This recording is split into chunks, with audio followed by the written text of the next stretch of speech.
Welcome to the Pixel Retentive Podcast, where we, a business owner and an artist, discuss the business of art and the art of business.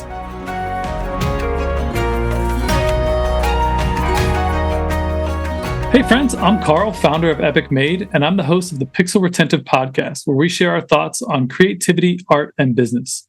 Past guests include Jags Nee, lead animator and owner of Jag Studio, Mike Manor, who is the creator and animator of Beantown on Adult Swim Smalls, and Mark Cernosa, founder of Profanity Creative. I'm forever grateful for the supporters of our podcast, and as always, we are looking for more sponsors. With that said, today's episode is brought to you in part by AIGA. The 2025 AIGA Design Conference hits Los Angeles October 9th through the 11th for its 40th anniversary. 3 days of creative energy, connection, and growth with some of the brightest minds in design. As a Pixel Retentive listener, you get 15% off. Just use code EPICLISTENERS, all one word, at checkout. Grab your spot at AIGA.org. This is a fantastic opportunity for growth and networking in the design community. All right, and as always, Pixel Retentive is brought to you by the creative gurus at Epic Made. Epic Made is a team of artists and strategists who craft entertainment quality animation and illustration that grabs attention and gets results. With clients like Nickelodeon, WWE, and Sci-Fi, we know how to connect with modern audiences. Visit getepicmade.com and let's collaborate on your next creative campaign. All right, so with us today, we have Lennie Gray. Welcome to the show, Lennie. Hey. Lennie and I have been friends. Yeah, happy to have you. We've been friends now for years, and super pumped to introduce you to the audience. So Lennie is a magically disgruntled manifestor, a social impact designer, and strategy facilitator with a multidisciplinary creative practice. As soon as you think you know what they're up to, they'll be making magic, doing something you never saw coming. That has to be the most fun intro I've got to do on this show here at in the late 90s of my episodes here, 96, I think. I don't know, somewhere in there. So, and it was an excellent year, 96. Yeah, for sure. It's the only, look, I have had a really wonderful career. Like, I've gotten to do some really awesome things. I've found my way into some incredible projects and life-changing experiences. And I'm really grateful, like, that my creative career led me down such a winding and weird path. I love it. Yeah. So with that said, I'd love for the audience to get to know you a little bit better. So how long have you been a designer in the creative career, and what project are you most proud of so far? So I've been a designer for over 20 years. I actually got into design in some form or fashion in the early 2000s-ish. In high school, I always tested as having an aptitude for science and humanities, and all of my teachers were like, I have no idea what that means for you. Like, you'll figure it out. So, like, I always ended up somewhere between, like, biological science and art. And then eventually, like, in the 2000s, I realized that that's design. Like, design is the intersection of science and humanities. Yeah. But nobody had told me that this was a career or this was a path. And so I just did a lot of really random stuff until eventually I found design as a practice. And then I got to understand how comprehensive it is as philosophy and methodology. And then I got hooked into the strategic component, like the high level thinking of design and the creative freedom that understanding it can give you. And so then I got a little obsessed with process yep. and practice. And that manifested in a toolkit that you made, right? Yeah, it manifested. So I actually got to work with AIGA for about a decade. And I did a toolkit called Path to Impact, which was a strategic framework on how to do community engaged and environmentally sustainable design. All of my work is rooted there. My career really started in urban sustainability. I worked in arboriculture doing tree care. And then that kind of led me down the path of horticulture and agriculture and urban agriculture and the intersection of humans and land management and like how are we engaging in the earth. And of course that leads to sustainability because that conversation is inevitable in this world. And that led to sustainable design and sustainable design. Like, it just kept snowballing into a deeper level of awareness the longer I was involved in the practice. And that's taken the form of graphic design and designing for sustainable brands, or doing brand development for sustainable companies, nonprofits, doing sustainability related work. And I worked in and around that space for over 15 years before I got the opportunity to start doing more strategic work and helping to train other designers in how to do community engaged and environmentally sustainable work. Because you have a lot of people who care out in our profession. They just don't know how to change their practice. They don't know how to switch up method or to incorporate these new strategies into their methods, right? So you have a lot of people who they went to school and they studied the way they studied. And if sustainability wasn't naturally a component in that, then now you have a lot of people who know how to create a whole lot of unsustainable stuff. And so a lot of eventually in their career path want to grow into a new level of awareness. And so I was functioning in a space of helping people transition themselves. How do they do things more socially responsibly? How do they do things more environmentally friendly? Like, how do they just deepen their philosophy of practice? I love that. Such a rich and broad view of all those things and how they tie together, which kind of leads perfectly into the episode for today, which is the blueprint for a better world, right? Obviously, all the things you've done have kind of culminated into those things. We have social impact, we have environmental impact, caring about all those things. And they're so deeply intertwined, right? Like, the poorest, most disenfranchised of people in our communities live in the worst, most polluted areas next to the coal plants and the coal yards and the brown fields. And, they're in food deserts, and the only place they can go get food is at, the local 7-Eleven. That's probably not even actually a 7-Eleven. It's some sort of like community staple. Oh yeah, no, it's like Pete's quick stop or something. Yeah, run by the one guy that's got like actually a decent house, that because he has some, just enough money to not be as poor as everybody else. And he was really smart in this one business model that's on the corner, and everybody needs it. Yeah, I live in that neighborhood. Those guys are my neighbors. They're always awesome human beings, for the record. Being from Atlanta, it's really hard to separate the conversation of social impact and environmental sustainability. Like, they're so intertwined in the city that I live in that I have a really understanding of their interconnection. And part of my involvement with AIGA actually was about that, because they had, when I first got involved, they had like social responsibility over here, which was design for good, and they had sustainability over here, which is the living principles.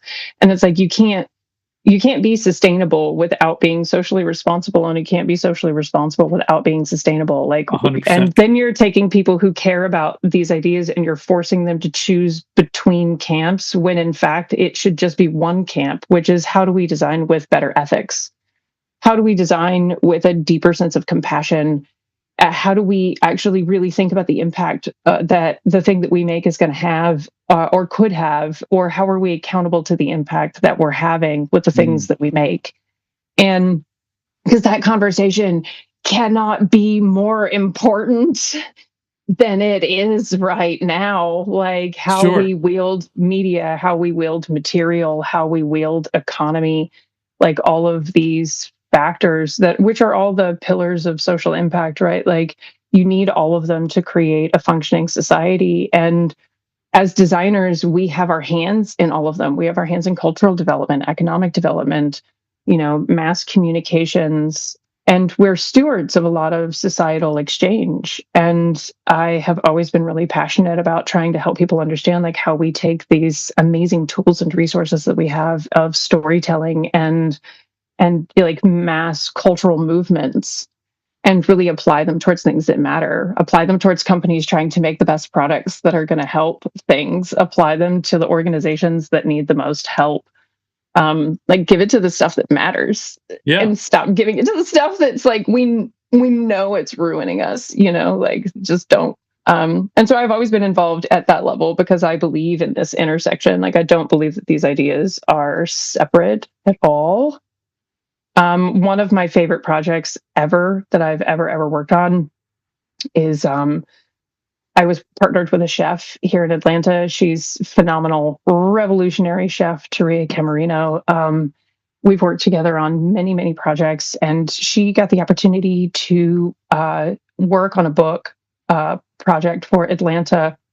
And for the second volume of this book, she asked me to come in and actually do the production management, like the producing of it, and like pull it all together, make sure all the parts, all the moving parts were actually working together. And she was telling the story of the immigrant contribution to Atlanta's culinary scene, from the mom and pops in our immigrant-led communities on Beaufort Highway all the way up to the Michelin-starred chefs. And due to her, which is called Fearless Innovation, she and ACVB, which is the Atlanta Convention and Visitors Bureau, they're like a Atlanta-centric tourism agency. They're a nonprofit that helps to bring people to Atlanta.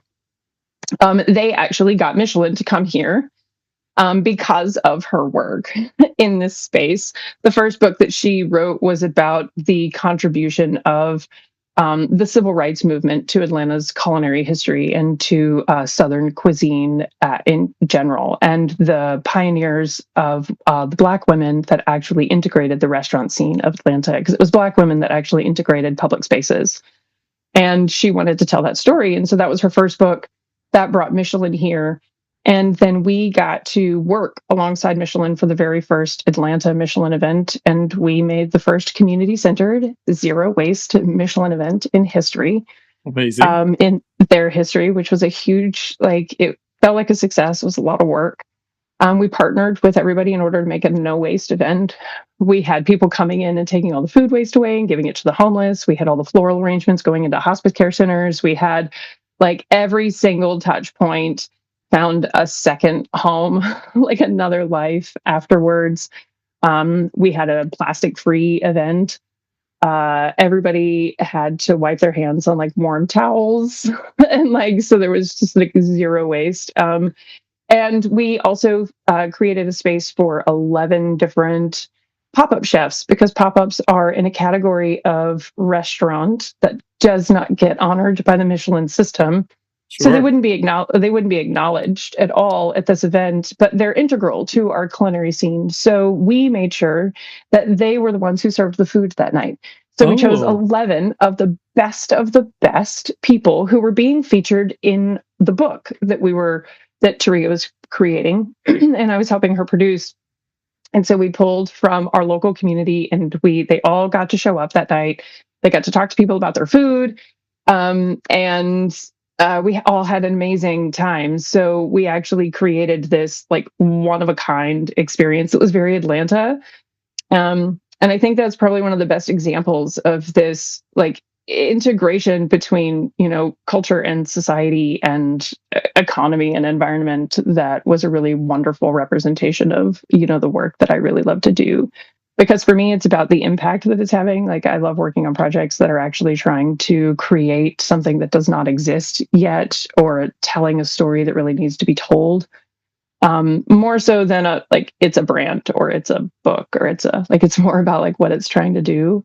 Yeah, you want to move people. Then what the material object is. Like, the material object can be made by lots of people. Like, there are tons of designers that can do like that level of production. Like, but what kind of impact are we trying to have?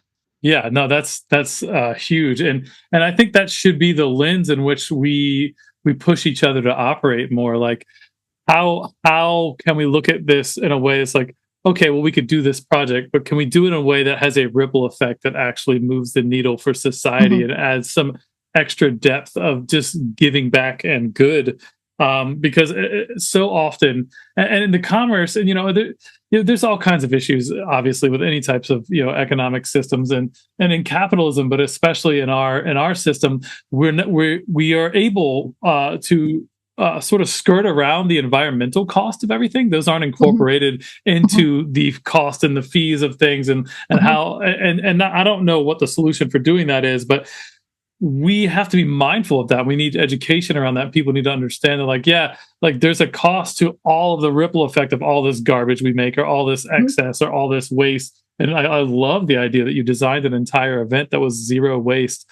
That's just really beautiful. And what would it be like in a society where that was the norm, and how how Yeah. much different could it be? So, In some ways you have to do this. Like if you have the opportunity to do something like that, you do it just to show it can be done. And that's why we were doing it. Like when Taria was like, this, if I'm going to do this, this is what it has to be. And she looked at me and was like, are you in? And I was like, yes, if this is the vision, like, let's go.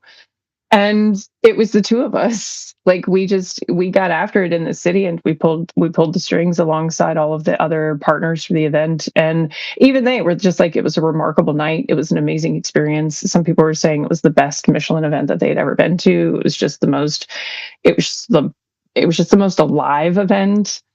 All the chefs are cheering for each other. They'd never seen that before. They'd never seen like a restaurant community celebrate one another. And that's so integral to so much of about like Atlanta's creative cultures. Like we're all bootstrapping. We're the most underfunded city when it comes to a lot of this stuff. And when we pull it together, like we're doing a lot with a little.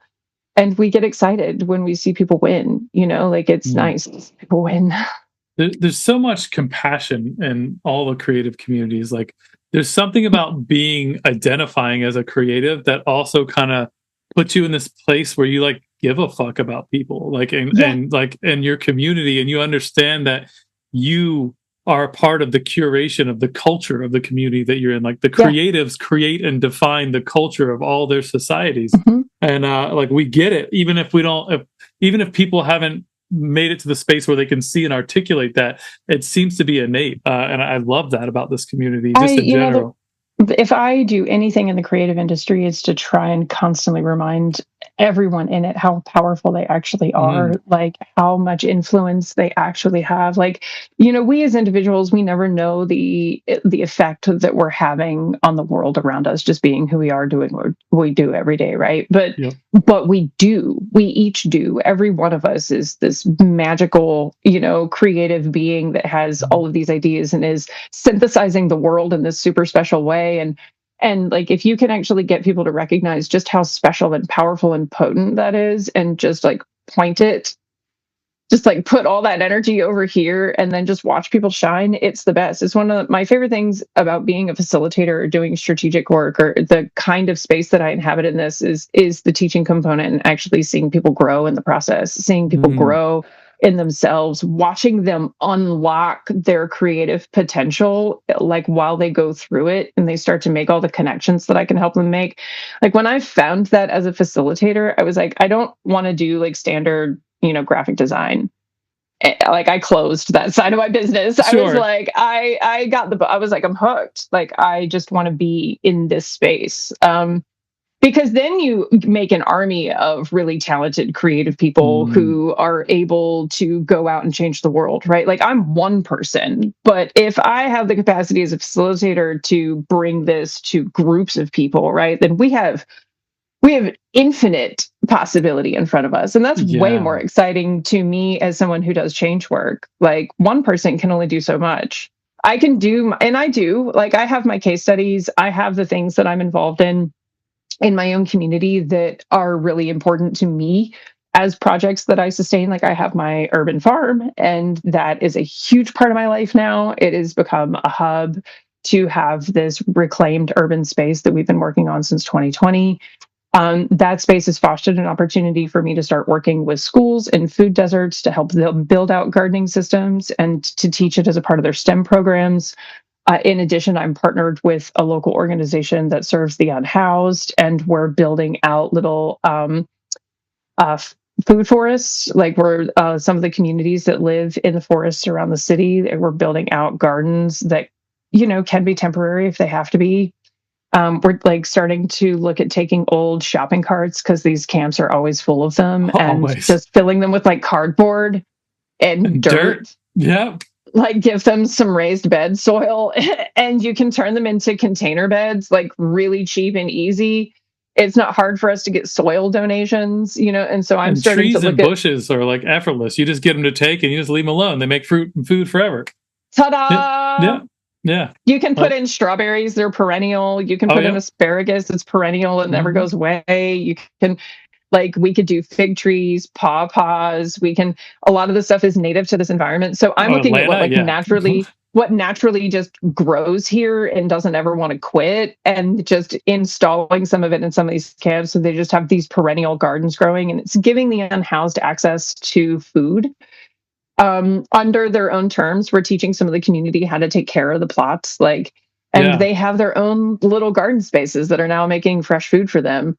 Amazing. Amazing. And so this is but this is because I have a background in, agriculture, right? But like the strategies that help me do this kind of stuff apply to everyone within their skill set. Like maybe you're not going to go build an urban farm, but that doesn't mean that the strategy that helps me do this kind of stuff can't help you do what you do in a way that has a net positive impact on the world.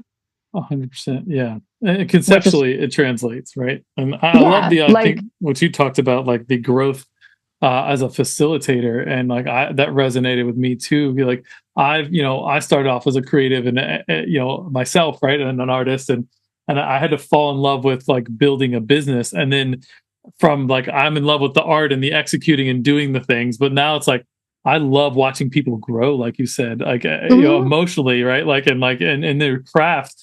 And in the same way, like I make a bunch of backyard growing content. I'm not doing a whole. I mean, I do a lot. I do more than everybody else I know, probably other than you. Yeah. But like, when people reach out to you, like, oh my God, you inspired me because this is so like you just made it seem so easy. And like, I remember I made a video one year. It's like, yeah, look, here's how you grow it. It's really hard. I have this mound of dirt here, and I'm gonna take these seeds. I'm gonna throw them on there, and then I'm gonna throw dirt on top of it, and then I'm gonna make sure I don't mow this spot. And then when we come back here in a few weeks, there's going to be plants growing. And then in a few more weeks, we're going to be able to harvest sunflower seeds. Like it's that complicated, right? I think when you start growing food and you realize how much of it will grow for a pack of seeds, you're like, I spent $2 on a pack of seeds and then I made all of this, right? Like when you actually really viscerally experience that and you realize that food is free, right? Like food is free. It should just be growing everywhere. Like the idea that there are food shortages is insanity. The idea that there's control over food systems is insanity. Like everybody should have gardens. We should all just be trading, because if you grow one plant, it's more of that thing than you can eat. 100%. Dude, I give away so much shit. I give away so much produce. Yeah. Like we sell to restaurants because I worked on those book projects. I have a vast network of local chefs that I'm now connected to that are big supporters of the farm. And I'm so grateful for those opportunities aligned in this way. And that we're building a little community around it. We support a lot of the immigrant restaurants and love it. We grow a lot of Southeast Asian varieties of produce because we're in a really hot, humid environment. And so we have similar ecologies. And so a lot of the like Southeast Asian vegetables just love our summers, which is what we need. So, and when you realize how abundant it is, like we got hooked. It just kept getting bigger and bigger every year. Like we never want to stop. Like we're done. Like this is it. Like it's so much fun. And it's so rewarding. It's so much fun. It's so rewarding. It's hard. It's hot. I got a tetanus shot for it. It wasn't my favorite thing in the world. Like I stepped on a rusty nail and was like, I hit myself in the back of the head with an axe when I was like cutting through this. Oh. And my wife's like, maybe don't kill yourself in the garden. That'd be great. So. Yeah, no, like we've done battle with all the pests and stuff. But again, like me as a designer, now all I want to do is take everything I've learned and synthesize it into another toolkit. Like, hey, if you're in Atlanta and you're trying to grow, I'm just going to save you 5 years of trouble. Yep. I'm just going to tell you step by step. Step 1, go through and do these things. Like things I would wish I'd known when I started chapter 1. Like everything I'd wish I'd known in the first year that I learned in like the 3rd, 4th, or 5th year. For sure. Right? Like nematodes. Had I known, had anybody been like, girl, you need some nematodes, I would have done it.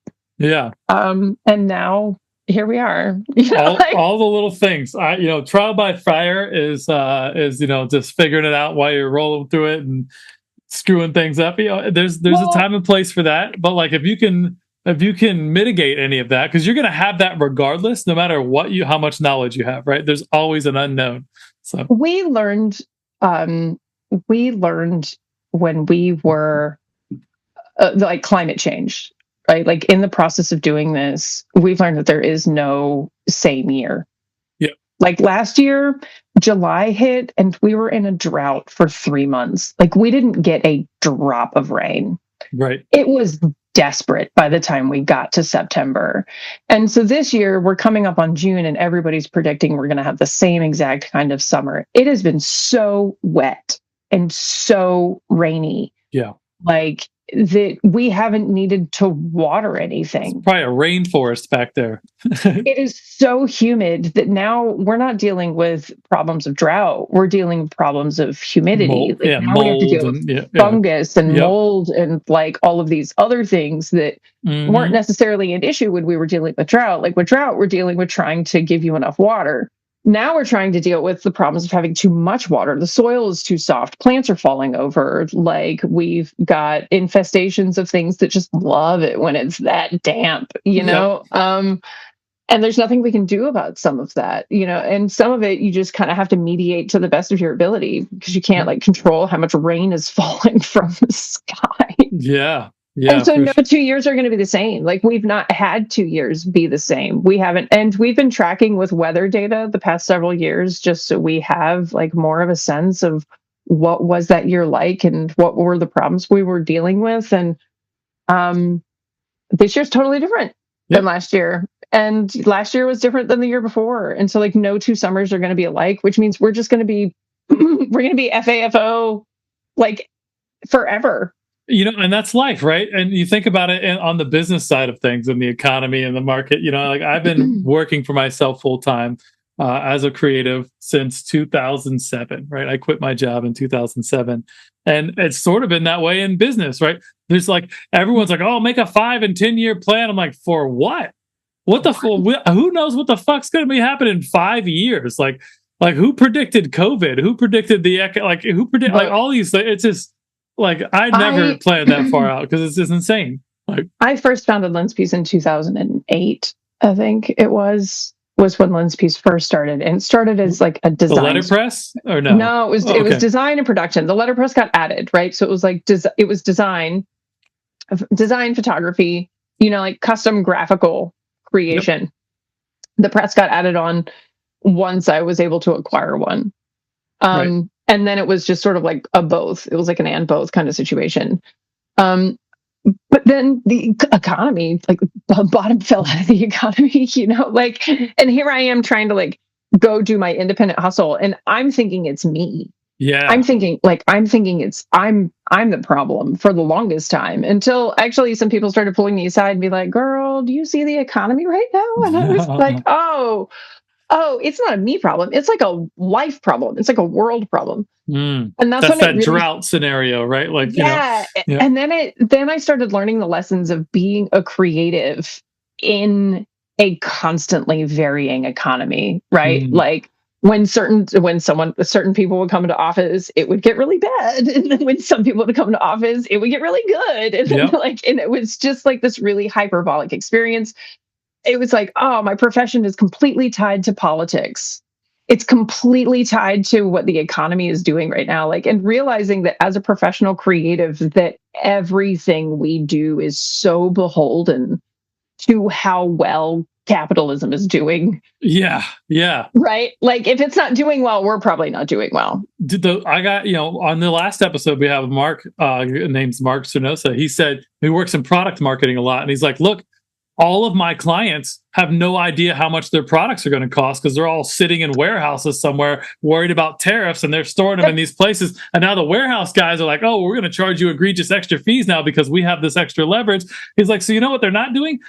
Having me make videos to sell products they can't even import to finish building out their thing. So it's like, yeah, we get punched in the face real quick on the line of shit's going bad. Like in 2016, I experienced the first gutting of the nonprofit sector. Yeah. And that was the majority of my clients were in the nonprofit sector. At the time, I had like 10, 12 active nonprofits that I would do design work for. And they were kind of like my basic bread and butter. They would kind of come and go between them. I would take on new ones here and there. I was never like super flush because nonprofit isn't like the richest world to work in. But, you know, it was like I had a little sustainable little business system. Paid your bills. Yeah, man, 2016 happened. The nonprofit sector just got gutted, just as it is now. Like it Oh just yeah. got like reamed. And when that happened, everybody wrote to me and was like, "I'm sorry, we just can't. Like, we're taking an internal." And they would get, whoever was their project manager or their admin person to start using Canva or something. Like at that time, we Right. started having like newer tools that were like cheaper and just as good. And I watched, the wave of displacement, right? Because as a designer, you get to see your job disappear all the time. When I first became a designer, you had to know how to do branding. Oh my God. If you didn't know how to brand somebody as a graphic artist, you were just never going to make any money. Right. Like, and now Wix can give you one in 2 minutes. And it's like, you're like, and you have a small business person and they're like, why should I pay you thousands of dollars to do this when I can just get AI to do it for free or for the cost of the platform? And you're like, I can't argue you out of that. Like, I Yeah. can't, if you don't see the value of hiring a professional creative, then I can't give you that value. Like, Yeah, and that's the problem right now with the economy as it is. Like the lower level, like entry level things, are, and even like and I don't even mean to say it that way because this small business side of things, like if you're in their shoes, like what you know, is my logo and the subtle nuances, let's say that extra 20% that I would get working with a real professional versus just canning something out of these tools, like are you really going to squeeze the thousands of dollars of value out of that if you're just selling hamburgers on the street corner, or you've got a little yeah, if cleaning you're just business, so like selling something yeah, at a low scale community level, like yeah, it's almost not worth it. It's actually almost more worth it for me to teach you how to do effective branding strategies so that you can just kind of work this out for yourself like sell everybody the else does. ideas a hundred Yeah, like percent I can tell you how to make yourself positioned well, or like I can give you the strategy that it's not going to give you. Yeah, for sure. It can give you a graphic, sure. It can make you a letterhead. I don't care. It can make you a business card. Nobody uses those anymore anyway. Right. Right. Like, so like and that's my point. Like when I first got into the profession, in order to be a designer, you had to know these skill sets. And then I watched as those skill sets just got completely displaced. And it's Yep. like, well, now what are you supposed to do?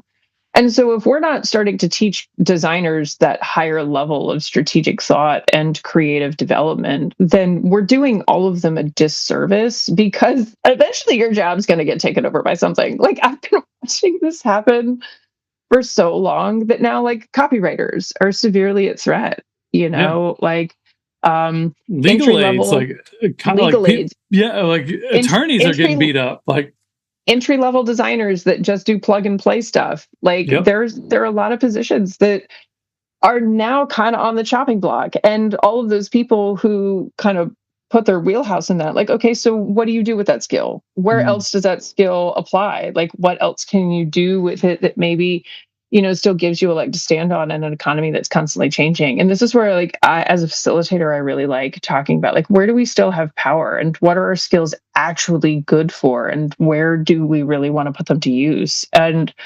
I usually find that by the time people get done with stuff, they feel inspired to create again. Like they're not just a cog. Yeah.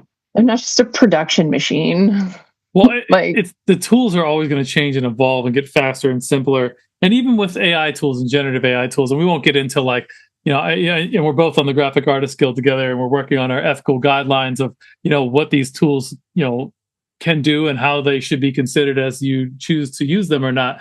But at the end of the day, like our ideas and our perception and our training on like what is good communication and what looks good and why it looks good and what subtle things are being communicated still have tremendous value. oh So yeah, those are the things we really need to be focused on: the ideation and the professional understanding of visual communication that these tools don't have and someone operating them doesn't have. So the people that can use yep, these tools the best and the most effectively are still the trained professional designers and yeah, creatives. yeah. No, I want, if we're going to use it at all, let's use it to make our jobs easier, Yeah. Yeah.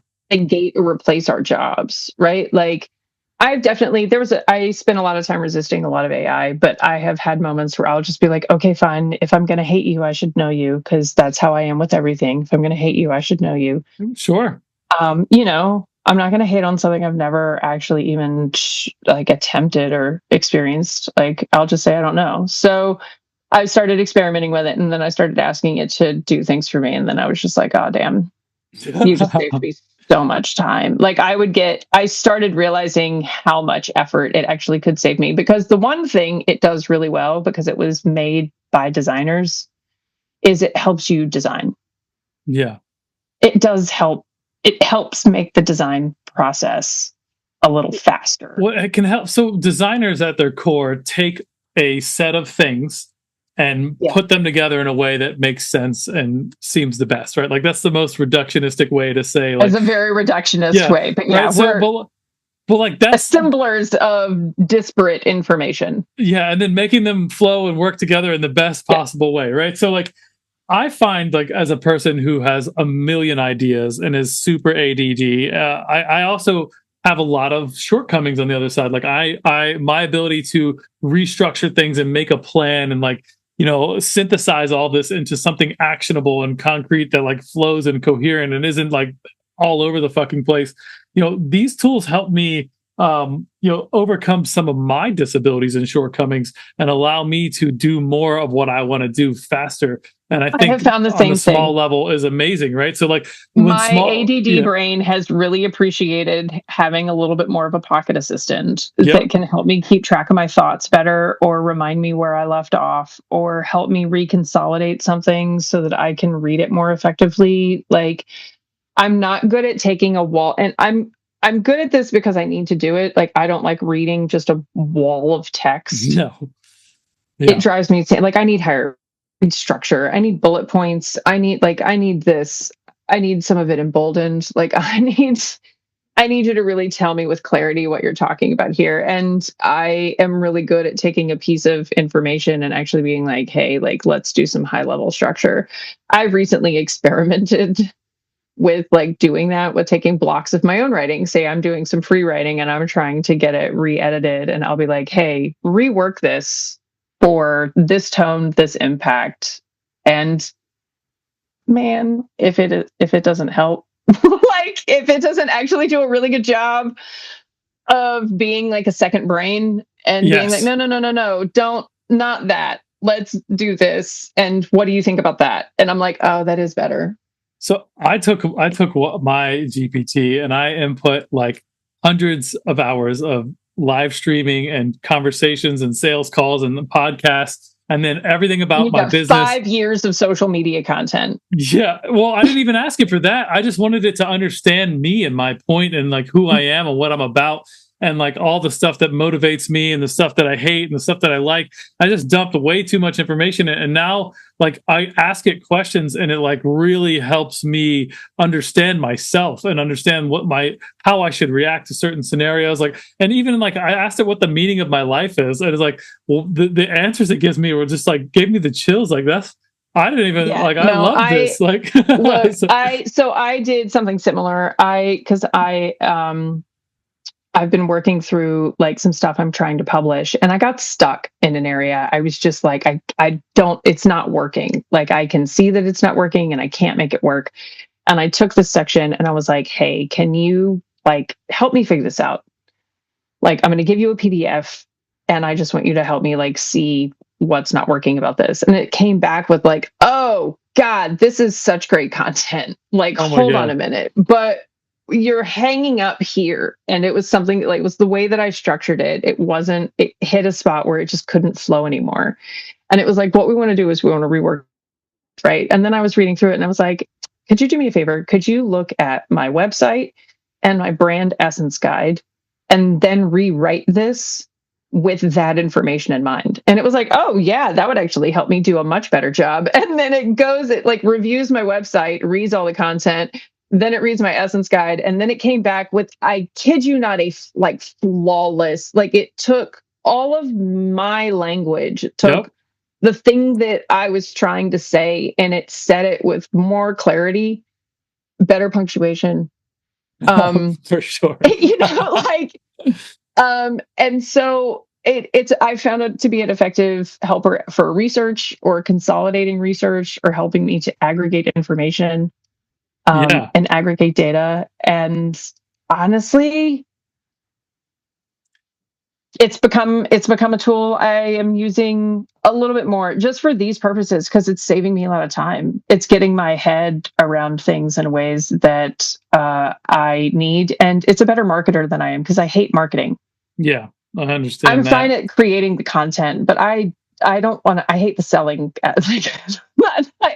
I'm not a big fan of capitalism, so the whole selling component gets really like emotionally challenging for me because I'm just like, but Yeah. I don't want to do it like this. I struggle a little bit with the whole conversation. It's like, oh, well, every prompt is like a bottle of water to cool a machine. And it's just like, well, there's some of that that's a problem, but there's also like the electricity consumption and the electricity consumption problem.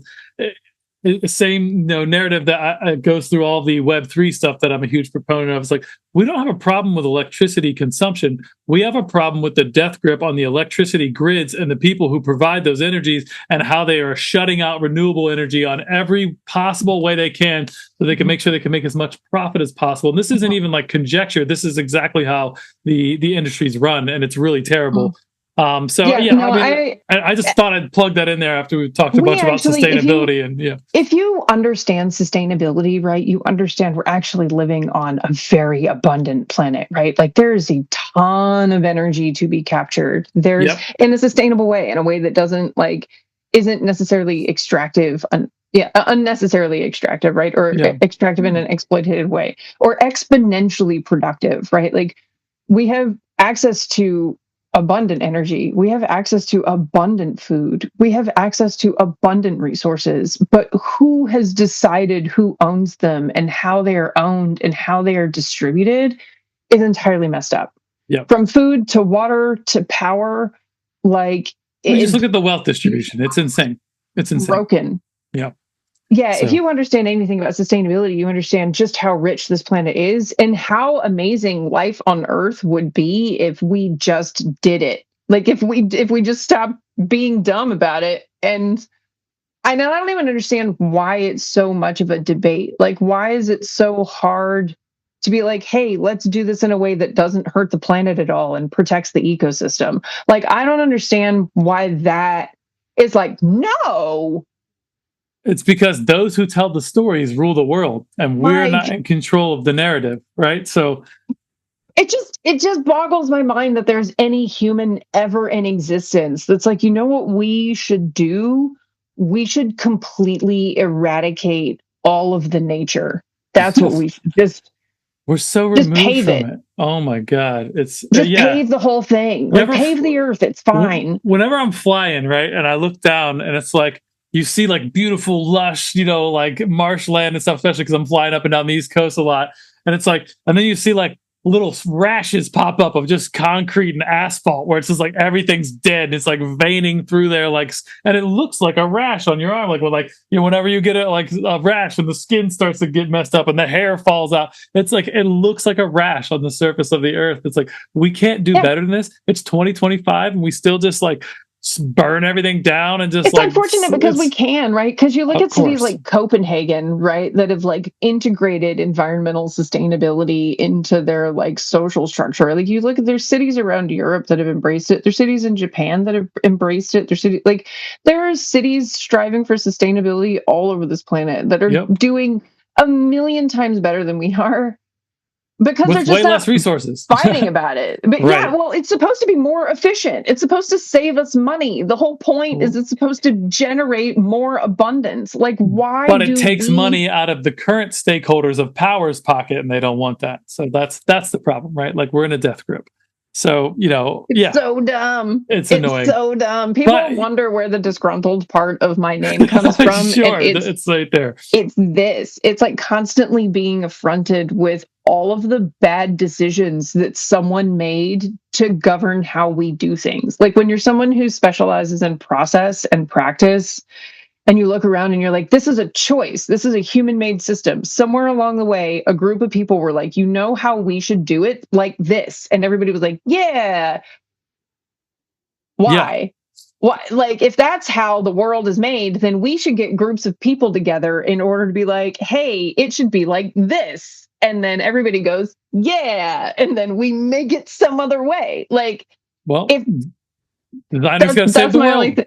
This is why I'm a designer, because it's the only path to that place where we all actually get to say the world isn't structured correctly. Like, we need to redesign it.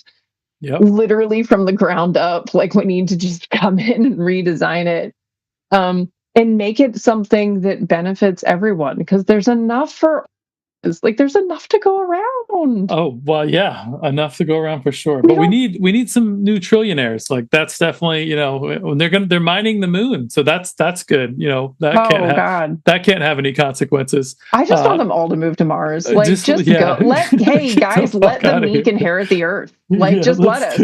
Like, let the meek inherit the earth. It's fine. Fulfill God's wishes. Yeah. And let us be. Well, this is so let's wrap here, which was perfect timing. So we're coming up on time. So one last question for you. Is there anyone or anything in your career that you'd like to shout out to the audience? Maybe a mentor, valuable resource, or a favorite client? Mentor and valuable resource, actually, Sharabelle.